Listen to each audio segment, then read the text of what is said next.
Hello everybody, before I do get on with this video, I did just want to let you all know that I started streaming on Twitch. As with everything, that will be linked down in the description down below, just in my link tree.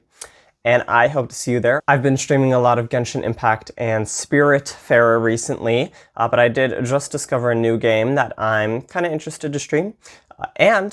Going forward, especially now that I'm making videos, I want to start streaming my editing process. So if any of you are interested in seeing that process of how I edit my videos, feel free to go over there. I will be uploading some of those streams to my second YouTube channel, which I will probably put in the end card here, but I will not be streaming or putting those video editing streams anywhere other than Twitch. So if you want to see how that goes, you'll have to head over there. And of course, all of my other social medias will also be linked in the description box down below. And of course, make sure to like, subscribe, comment, bell notification, all of that good stuff as well. Also, this series is 100% inspired by Werner Herzog's Sad Beige Clothes for Sad Beige Children.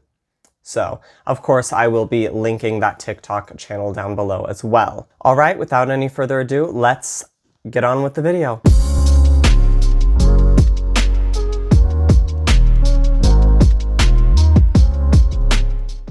As a child, I remember when things were fun. Places like fast food restaurants, bowling alleys, and skating rinks were all full of color and excitement. And now, they're dull, colorless buildings with various colors of off-white, tan, and beige. Houses used to have orange shag carpets and puke green walls, and now they have the color palette of a sack of potatoes. Even children's toys, which were once full of life and color, are more likely to be tan than anything else. But why? Why have we abandoned color in favor of neutral browns and soft whites? Well, let's find out. The American Montessori Society describes Montessori as Montessori education is student-led and self-placed but guided, assessed, and enriched by knowledgeable and caring teachers, the leadership of their peers, and a nurturing environment. They gotta work on these sentence structures because that was hard to read. Within the community of a multi-age classroom designed to create natural opportunities for independent citizenship and accountability, children embrace multi-sensory learning and passionate inquiry. Individual students follow their own curiosity at their own pace, taking the time they need to fully understand each concept and meet individualized learning goals. Given the freedom and support to question, probe deeply, and make connections, Montessori students grow up to be confident, enthusiastic, and self-directed learners and citizens, accountable to both themselves and their community. They think critically, work collaboratively, and act boldly and with integrity. What better outcome could you wish for your children? Basically, Montessori education focuses on practical application as well as an emphasis on self-advocacy. But what exactly does this have to do with beige?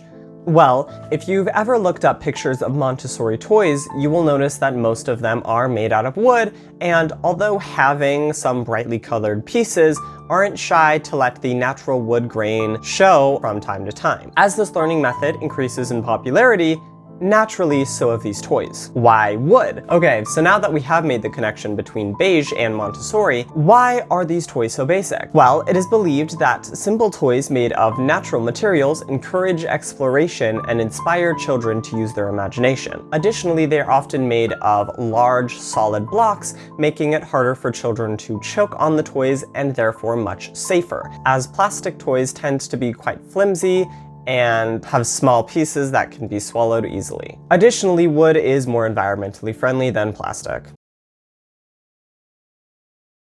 Along with a Montessori learning and teaching style, minimalism is also very in right now. Minimalism. Noun. A style or technique, as in music, literature, or design, that is characterized by extreme sparseness and simplicity. Minimalism also carries over into color. Although it used to be primarily black and white, it has shifted to include more earthly tones like gray, brown, and, you guessed it, beige. And of course, minimalism and Montessori get combined together into Montessori minimalism. The kid who lives in this room is 100% either named Forrest or Moon. Despite your own personal beliefs, there's no denying that the world is becoming more and more liberal.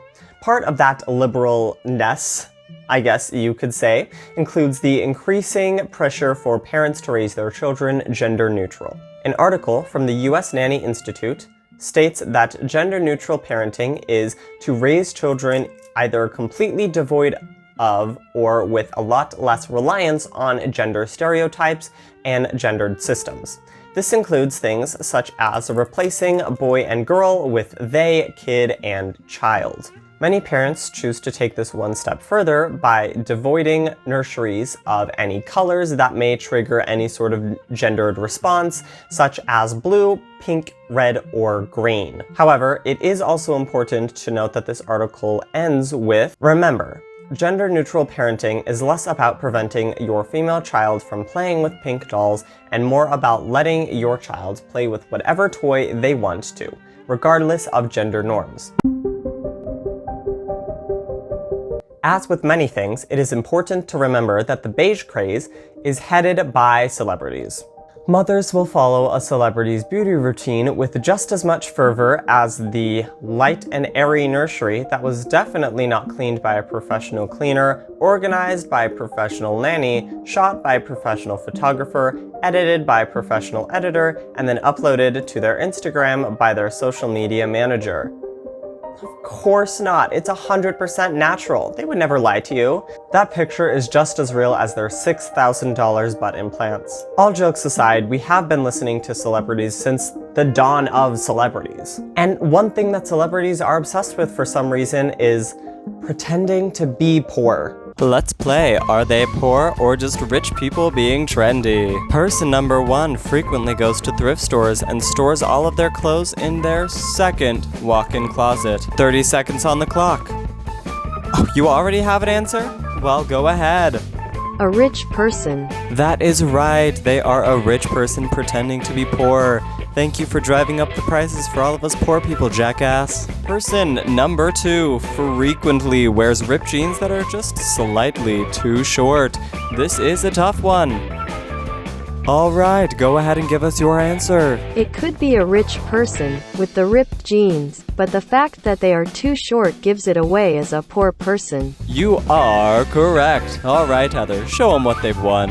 Congratulations, looks like you won an unlimited supply of a hatred towards rich people. Eat the rich kids. All right, see you next time on Are They Poor or Just Rich People Being Trendy? As you can see, pretending to be poor is super popular. So much so that some non-broke college students are pretending to be broke. As CC Marie pointed out in their YouTube video titled, "Rich People Are Pretending to Be Poor for the Aesthetic." And as someone who used to be a non-broke college student, I have definitely done this. However, karma has paid me back by shrinking my bank account to just enough to pay for rent. And giving me COVID. It's been a week. Now, how does this play into the color beige? If you look into what rich people pretending to be poor people wear, that is literally what I typed into Google. And if you look at the pictures, you will notice that it tends to be very toned down and understated both in style and color. We also see this in their houses, you know, the whole minimalist Montessori thing that I talked about earlier. Boring and beige. Now, what's the moral of the story here? Do I think that you need to be filling your life with as many things as you can and having all of the color everywhere? No. However, I do think that it's important to recognize the many nuances that come with the beige craze. There's a difference between buying a set of wooden blocks for your children because you think it will help their motor skills and their imagination, and buying the same block of wooden blocks for $600 for the trend. No, seriously, I saw a company that was selling 6 wooden blocks for $600. That's $100 for a plank of wood. Many poor people have been doing things like this for a long time, buying clothes from the thrift store and finding whatever random thing you can around your house and making it into a toy for your child. Rich people hyping on a lot of these trends are just making it harder for these people who actually need these resources to get them. I will be the first to say that I love thrift store shopping because I'm poor and I like clothes. I got this.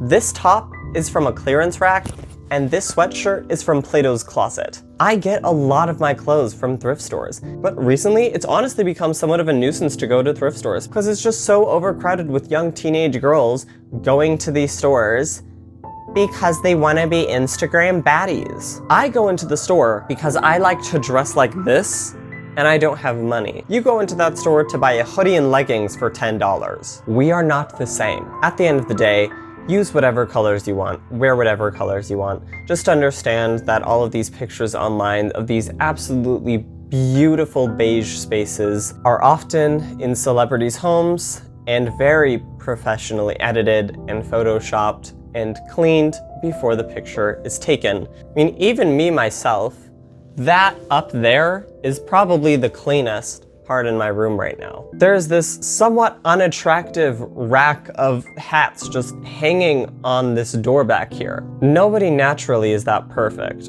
and it's important to recognize the nuances of many of these trends before you decide to give in. If you really want those beautiful wooden toys, go chop down a tree and make them yourself. I promise you, it will be much cheaper. Hello everyone, I hope you did enjoy that video and my hopefully official return to YouTube. I will be, of course, going back to work now that I'm almost over COVID. As of filming this, I will have already gone back to work.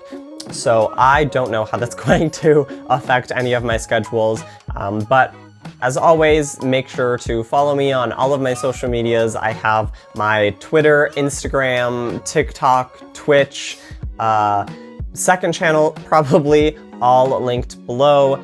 So make sure to go check out all of those things. I try to keep everyone updated on everything on my Twitter as much as I can, as well as I think I'm kind of funny and sometimes I post funny things on there. And of course, make sure to like, subscribe, leave a comment. Let me know if you want me to talk about anything specifically. I have some absolute bangers of videos coming up that I'm very excited to make. When I do end up making those videos, I probably will have to pop off for a decent amount of time because they're probably going to take a long time to edit. Not looking forward to that. I think that is it for me. Thank you so much for watching, and I will see you next time. Bye.